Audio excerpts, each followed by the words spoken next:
Nora follows Nora Jensen, a woman long belittled by her ex-military father who sees her as merely a mechanic. During a public-based demonstration, he humiliates her, only for the crowd to discover she's actually Major Nora Valkyrie Jensen, one of the Air Force's top test pilots. What begins as humiliation turns into revelation, shattering her father's authority and showing her quiet strength. The story closes years later with Nora leading cutting-edge aerospace projects and choosing her found family of comrades over her parents' shallow, belated pride. The air on the tarmac quivered under noon heat. Engines idled like beasts behind chain-link fences. A crowd gathered, families, officers, dignitaries, faces glowing beneath mirrored sunglasses. Nora Jensen adjusted her sleeves, the fabric stiff with starch. She could feel her father's stare long before he spoke. Nora. The words hit like the back of his hand. A command, not a request. She turned. Robert Jensen, retired logistics officer, local hero, stood with his cap tilted just enough to remind everyone who he had been. His smile was for the colonel, not for her. When he shoved her forward, the movement was small, but the echo enormous. Gasps rippled. The colonel paused mid-stride. Nora steadied herself on the ladder of the aircraft. The metal burned her palm, the humiliation burned hotter. Her pulse was calm, trained calm, but beneath it coiled something electric, long restrained. She caught her reflection in the helicopter's dark glass, jaw set, eyes steady. For years she had swallowed words until they turned into steel. The laughter behind her thinned into murmurs. Somewhere in the crowd, camera phones flickered. She could almost hear her father's rehearsed chuckle. She's shy, always was. But not today. Today, the sky hummed differently. Hours earlier, the base had smelled of jet fuel and ceremony. Nora had guided technicians through pre-flight checks, her tone clipped but patient. Most didn't know her beyond consultant. That suited her fine. Her father had arrived uninvited, medals gleaming, nostalgia heavy in his voice. He'd shaken hands, dropped names, filled silence with his own legend. She's bright, he told the colonel, just never had the stomach for command. Each word folded another layer over her composure. She'd nodded politely, even fetched the lemon soda he demanded. Behind her controlled breathing lived a quiet decision, no more corrections, only consequences. The colonel's glance that morning, a subtle nod, had said what she needed, your time will come. Now, as the crowd pressed closer to the aircraft, Nora traced the seam of her sleeve. Beneath it, ink waited like a secret heartbeat.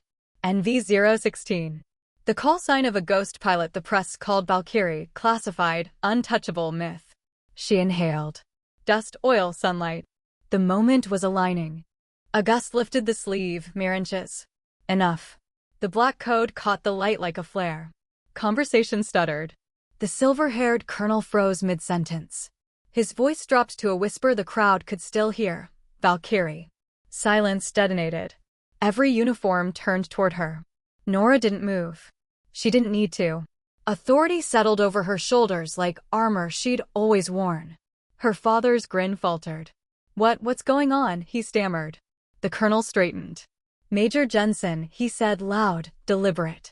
The title cracked through the hush like thunder. Her father blinked, color draining. Nora saluted precisely, perfectly. "Sir," she answered.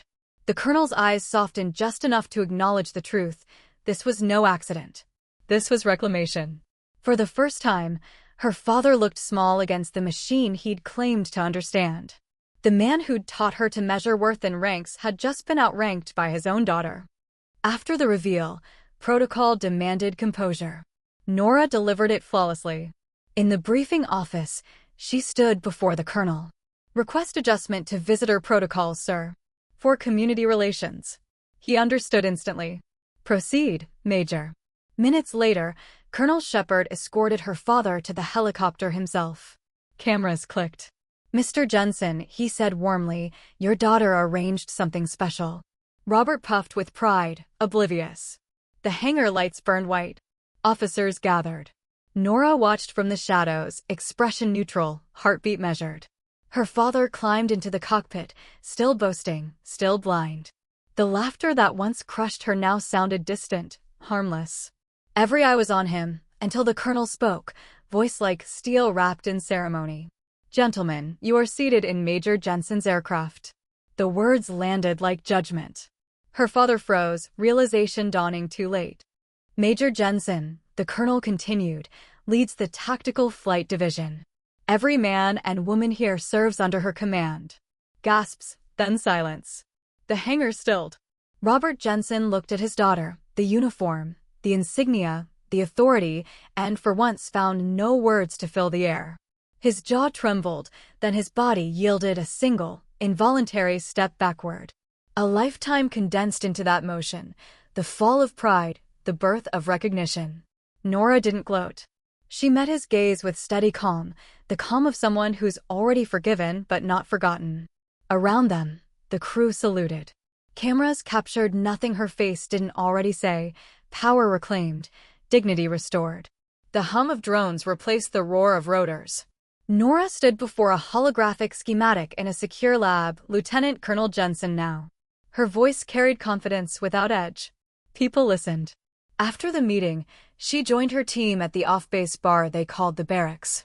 Laughter, music, warmth, her real family. Her phone buzzed. A message. "We read about your promotion.